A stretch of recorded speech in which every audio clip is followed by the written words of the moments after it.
വയനാട് സുൽത്താൻ ബത്തേരിയിലെ ഹേമചന്ദ്രന്റെ കൊലപാതകത്തിന് പിന്നിൽ ഗുണ്ടൽപേട്ടിലെ സ്ത്രീക്ക് പങ്കുണ്ട് എന്ന് സഹോദരൻ ഷിബിത് 24നോട് പറഞ്ഞു. സൗമ്യ എന്ന സ്ത്രീക്കെതിരെയാണ് ആരോപണം.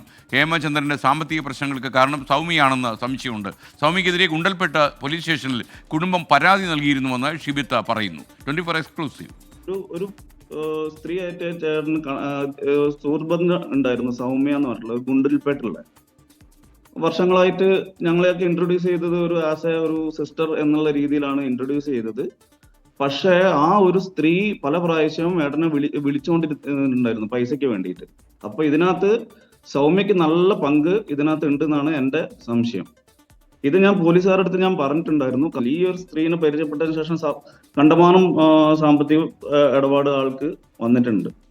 അതിപ്പോ ഹേമനെ തപ്പി നടക്കുന്നത് കുറെ കാലമായിട്ട് തപ്പി നടക്കുന്നുണ്ട് ഈ പറഞ്ഞ ഈ സൗമ്യ നമ്പറിനൊക്കെ വേണ്ടിയിട്ട്. സുർജിത്ത് അയ്യപ്പത്ത് നമുക്കിപ്പം തത്സമയം ചേരുകയാണ്. സുർജിത്ത്, ഗുഡ് മോർണിംഗ്, പറയൂ. Good morning S K N. അത്യധികം ഗൗരവ സ്വഭാവമുള്ള ഒരു വെളിപ്പെടുത്തലാണ് ഈ ഗുണ്ടൽപേട്ട് കണക്ഷനുമായി ബന്ധപ്പെട്ട് ഈ കൊലപാതകവുമായി ബന്ധമുണ്ട് എന്നുള്ള തരത്തിൽ പോലീസ് തന്നെ ഇന്നലെ സ്ഥിരീകരിച്ചിട്ടുണ്ട്. ഇതിനിടയിലാണ് ഇങ്ങനെ ഒരു വെളിപ്പെടുത്തൽ ഉണ്ടാകുന്നത്. ഹേമേന്ദ്രന്റെ സഹോദരൻ തന്നെയാണ് ഇക്കാര്യം സ്ഥിരീകരിക്കുന്നത്. അദ്ദേഹവുമായി ഞാൻ വിശദമായി സംസാരിച്ചു. ആ സംസാരിച്ചതിൽ നിന്ന് മനസ്സിലാകുന്ന കാര്യം, ഇതിനകത്ത് സാമ്പത്തിക പ്രശ്നങ്ങൾ, സാമ്പത്തികവുമായി ബന്ധപ്പെട്ട തർക്കങ്ങൾ, ഇതെല്ലാം തന്നെ ഈ കൊലപാതകത്തിന്റെ പിന്നിൽ ഉണ്ട് എന്നുള്ള സംശയമുണ്ട്. ഈ 3 പ്രതികളിൽ ഒതുങ്ങില്ല ഈ കൊലപാതകം എന്നുള്ളത് തന്നെയാണ്. ഇപ്പോൾ നിലവിൽ പിടിയിലായിരിക്കുന്നത് അജേഷ്, ജ്യോതിഷ് എന്നീ 2 പ്രതികളാണ്. ഈ നൌഷാദ് എന്ന് പറയുന്ന മറ്റൊരു പ്രതി വിദേശത്താണ്, സൗദിയിലാണ്. ഇയാളെ നാട്ടിലെത്തിക്കാനുള്ള ശ്രമം തുടരുകയാണ് എന്നുള്ളത് ഇന്നലെ തന്നെ പോലീസ് വ്യക്തമാക്കിയ കാര്യമാണ് വിശദമായ വാർത്താ സമ്മേളനത്തിൽ. ഇതിൽ ഒരു ഗുണ്ടൽപേട്ടുമായി ബന്ധപ്പെട്ട ഒരു കണക്ഷൻ ഈ കൊലപാതകത്തിനുണ്ട്. ഗുണ്ടൽപേട്ടിൽ ഒരു സ്ത്രീക്കും പണം കൊടുക്കാനുണ്ട്. ഈ സ്ത്രീ കസ്റ്റഡിയിലാണോ എന്നുള്ളത് ഈ വാർത്താ സമ്മേളനത്തിൽ പങ്കെടുത്ത ഷഹദ് ചോദിച്ചതാണ്. പക്ഷേ അതിനൊരു ചെറു ചിരി മാത്രമാണ് പോലീസ് ഉദ്യോഗസ്ഥർ മറുപടിയായി നൽകിയത്. ഇതിനർത്ഥം ഈ സൗമ്യ എന്ന് പറയുന്ന സ്ത്രീ തന്നെയാകണം, അതായത് വീട്ടുകാർ ഉന്നയിക്കുന്ന ആ സ്ത്രീ തന്നെയാകണം ഈ കൊലപാതകവുമായി ബന്ധപ്പെട്ട് നിൽക്കുന്ന മറ്റൊരാൾ എന്നുള്ളത് തന്നെയാണ് കരുതുന്നത്. എന്തായാലും പോലീസിന്റെ റഡാറിലാണ് ഈ സ്ത്രീ എന്നുള്ള വിവരം നമുക്ക് ലഭ്യമാകുന്നുണ്ട്. ഈ സൗമ്യയുമായി ഹേമേന്ദ്രന്റെ സാമ്പത്തിക ഇടപാടുകൾ ഉണ്ടായിരുന്നു എന്നുള്ളതാണ് സഹോദരൻ ഷിബിത്ത് പറയുന്നത്. ഹേമേന്ദ്രന്റെ സാമ്പത്തിക പ്രശ്നങ്ങൾക്ക് കാരണം സൗമ്യയാണ് എന്നുള്ള സംശയമുണ്ട് എന്നും അദ്ദേഹം വ്യക്തമാക്കുന്നുണ്ട്. ഇദ്ദേഹത്തെ കാണാതായ ശേഷം, അതായത് കഴിഞ്ഞ വർഷം ഏപ്രിൽ മാസത്തിൽ ഇദ്ദേഹം കാണാതായ ശേഷം ഈ സൗമ്യ വിളിച്ചു എന്നുള്ള നൌഷാദ് ഇദ്ദേഹത്തിൻ്റെ ഭാര്യയോട്, ഹേമേന്ദ്രൻ്റെ ഭാര്യയോട് പറയുന്നുണ്ട്. അതുകൊണ്ട് തന്നെയാണ് ഈ കണക്ഷൻ ഉണ്ട് എന്നുള്ള കാര്യത്തിൽ വ്യക്തത വന്നിരിക്കുന്നത്. അതുമാത്രമല്ല, ഈ ഹേമേന്ദ്രൻ്റെ മകൾ ഉപയോഗിച്ചിരുന്ന മകളുടെ പേരിലുള്ള സ്കൂട്ടർ ഇവർ പിടിച്ചുകൊണ്ടുപോയിട്ടുണ്ട്. സ്കൂട്ടർ ഇവരാണിപ്പോൾ ഉപയോഗിക്കുന്നത് എന്നുള്ള തരത്തിലുള്ള വിവരം കൂടി നമുക്ക് ലഭ്യമാവുന്നുണ്ട്. അതുകൊണ്ട് തന്നെ അത്തരത്തിൽ കൃത്യമായ രീതിയിലുള്ള കണക്ഷൻ, സാമ്പത്തിക ബന്ധങ്ങളെ തുടർന്നുള്ള ആ ഒരു കണക്ഷൻ ഈ കൊലപാതകത്തിന് പിന്നിലുണ്ട്. ഈ പ്രതിയായ നൌഷാദും സൗമ്യയും തമ്മിൽ ബന്ധമുണ്ട് എന്നുള്ളതാണ്. ഈ നേരത്തെ റിസോർട്ടൊക്കെ നടത്തിയിരുന്ന ആളാണ് നൌഷാദ് എന്ന് പറയുന്നുണ്ട്. നൌഷാദിന്റെ റിസോർട്ടിൽ സൗമ്യ എത്താറുണ്ട് എന്നുള്ളതും പറയുന്നുണ്ട്. ഹേമേന്ദ്രനും സൗമ്യയും സുഹൃത്തുക്കളാണ് എന്നും ഈ ബന്ധുവായിട്ടുള്ള സഹോദരനായിട്ടുള്ള ഷിബിത്ത് പറയുന്നുണ്ട്. അതോടൊപ്പം തന്നെ ഹേമേന്ദ്രനെ കാണാതായ സമയത്ത് ഫോണിൽ വിളിച്ചിരുന്നു, ഇവർ നിരവധി തവണ വിളിച്ചിരുന്നു. കന്നഡ ഭാഷയിലാണ് മറുപടി ലഭിച്ചിരുന്നത്. അതായത് കോൾ കിട്ടാത്ത ഘട്ടത്തിൽ കന്നഡ ഭാഷയാണ് കേട്ടിരുന്നത് എന്നുള്ളത് ഷിബിത്ത് ഉൾപ്പെടെയുള്ളവർ പറയുന്നു. അതിൻ്റെ പ്രധാനപ്പെട്ട കാരണം എന്ന് പറയുന്നത് ഈ ഒരുപക്ഷെ ഹേമേന്ദ്രനെ കോഴിക്കോട് നിന്ന് പിടികൂടി ഇവർ കടത്തിക്കൊണ്ടുവന്ന് നേരെ ഒരുപക്ഷെ ഗുണ്ടൽപേട്ടിലേക്കാകാം എന്നുള്ളതാണ് കരുതുന്നത്. അതിനുശേഷമാകാം ബത്തേരിയിൽ എത്തിച്ചത്.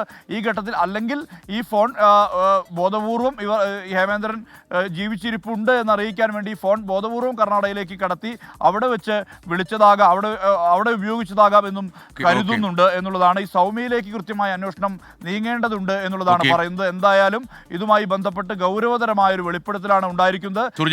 വിവരങ്ങൾ നൽകിയത്. ഇപ്പോൾ മറ്റൊരു കാര്യം കൂടി അറിയുന്ന ഒരു ട്വിസ്റ്റ് ഈ ഹേമേന്ദ്രൻ വധത്തിൽ വരികയാണ്. ഈ കൊലപാതകത്തെക്കുറിച്ചുള്ള അന്വേഷണം 2 സ്ത്രീകളിലേക്ക് നീളുന്നു എന്ന വാർത്ത വരുന്നു. കണ്ണൂർ ഗൂഡല്ലൂർ മേഖലയിലെ സ്ത്രീകളെ കേന്ദ്രീകരിച്ചാണ് അന്വേഷണം.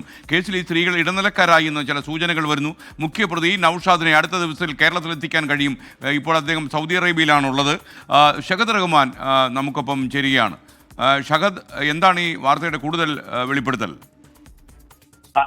അല്പസമയം മുൻപ് സുർജിത്ത് റിപ്പോർട്ട് ചെയ്തതുപോലെ, അതായത് ഗുണ്ടൽപേട്ടിൽ ഉള്ള സ്ത്രീ എന്ന് പറയുന്നത്, അതായത് അത് കൂടല്ലൂർ കേന്ദ്രീകരിച്ചാണ് ആ സ്ത്രീ താമസിക്കുന്നത് എന്നൊരു വിവരമാണ് നമുക്ക് ലഭ്യമായിട്ടുള്ളത്. ഈ കൂടലൂരിലുള്ള സ്ത്രീയും അതുപോലെ തന്നെ കണ്ണൂരിലുള്ള ഒരു സ്ത്രീയും ഇവർക്ക് രണ്ടുപേർക്കും ഈ കൊലപാതകത്തിൽ പങ്കുണ്ട് എന്ന വിവരമാണ് നമുക്ക് ഈ ഒരു ഘട്ടത്തിൽ ലഭ്യമാകുന്നത്. ഈ കണ്ണൂരിലുള്ള സ്ത്രീയുടെ പേരിലാണ്, അല്ലെങ്കിൽ കണ്ണൂരിലുള്ള സ്ത്രീ വിളിച്ചതിന്റെ അടിസ്ഥാനത്തിലാണ് ഇത്തരത്തിൽ ഹേമചന്ദ്രൻ ഈ സംഭവം നടക്കുന്ന ദിവസം കോഴിക്കോട് മെഡിക്കൽ കോളേജ് അത്യാഹിത വിഭാഗത്തിന് സമീപത്തേക്ക് എത്തിയിട്ടുണ്ടായിരുന്നത്. എന്നാൽ അവിടെ കണ്ടത് ആ കണ്ണൂരിലുള്ള സ്ത്രീയെയല്ല, മറിച്ച് നൌഷാദ് ഉൾപ്പെടെയുള്ള സംഘത്തെയാണ് എന്നുള്ളതാണ് ഏറ്റവും പ്രധാനപ്പെട്ട കാര്യം. അതായത് ഈ സ്ത്രീ എന്ന പേരിൽ ഫോൺ വിളിച്ച് പിന്നീട് ഈ പ്രതികൾ അവിടെ എത്തുകയും പിന്നീട് അവിടെ നിന്ന് ഹേമചന്ദ്രനെ കൊണ്ടുപോവുകയുമാണ് ചെയ്തിട്ടുണ്ടായിരുന്നത് എന്നുള്ളതാണ്. എന്തായാലും ഈ മുഖ്യപ്രതി നൌഷാദിനെ അടുത്ത ദിവസം തന്നെ കേരളത്തിൽ എത്തിക്കാനുള്ള നടപടികൾ പോലീസ് ആരംഭിച്ചിട്ടുണ്ട്. നമുക്ക് ലഭ്യമാകുന്ന വിവരം അനുസരിച്ച് ഒരുപക്ഷെ 4 ദിവസത്തിനകം ഈ മുഖ്യപ്രതിയായിട്ടുള്ള നൌഷാദിനെ കേരളത്തിലേക്ക് എത്തിക്കും എന്നുള്ളതാണ്. നിലവിൽ ഈ പ്രതിയുള്ളത് സൗദിയിലാണ്. നൌഷാദിനെ കസ്റ്റഡിയിലെടുത്ത് ചോദ്യം ചെയ്ത ശേഷം മാത്രമേ ഈ 2 സ്ത്രീകളിലേക്കുള്ള നടപടികൾ പോലീസ് ആരംഭിക്കുകയുള്ളൂ എന്ന വിവരമാണ് നമുക്ക് ലഭ്യമാകുന്നത്. ഇതിനോടകം തന്നെ പോലീസ് ഏകദേശം 400-ലധികം കോൾ ലിസ്റ്റുകൾ പരിശോധിക്കുകയും അതുമായി ബന്ധപ്പെട്ട വിശദാംശങ്ങൾ ശേഖരിക്കുകയും ചെയ്തിട്ടുണ്ട്. എങ്കിൽ പോലും നൌഷാദിനെ കസ്റ്റഡിയിലെടുത്ത് വിശദമായിട്ടുള്ള ചോദ്യം ചെയ്താൽ മാത്രമേ ഈ മരണം എങ്ങനെയാണ് നടന്നതെന്നും അതുപോലെ തന്നെ ഈ സ്ത്രീകളുടെ പങ്ക് ഇതിൽ എന്താണ് എന്നത് സംബന്ധിച്ച് വ്യക്തമായിട്ടുള്ള ഒരു ധാരണയുണ്ടാകൂ എന്ന കാര്യമാണ് പോലീസിൽ നിന്ന് നമുക്ക് ലഭ്യമാകുന്ന വിവരം. മാത്രമല്ല ഹേമചന്ദ്രന്റെ DNA പരിശോധനാ ഫലം പുറത്തു വരാനുണ്ട്. 4 ദിവസത്തിനകമാണ് ഈ പരിശോധനാ ഫലം പുറത്തു വരിക എന്ന ഒരു വിവരവും പോലീസിൽ നിന്നും നമുക്ക് ലഭ്യമാകുന്നുണ്ട്. SKN. Thank you. ശകത് റഹ്മാനാണ് വിവരങ്ങൾ നൽകിയത്.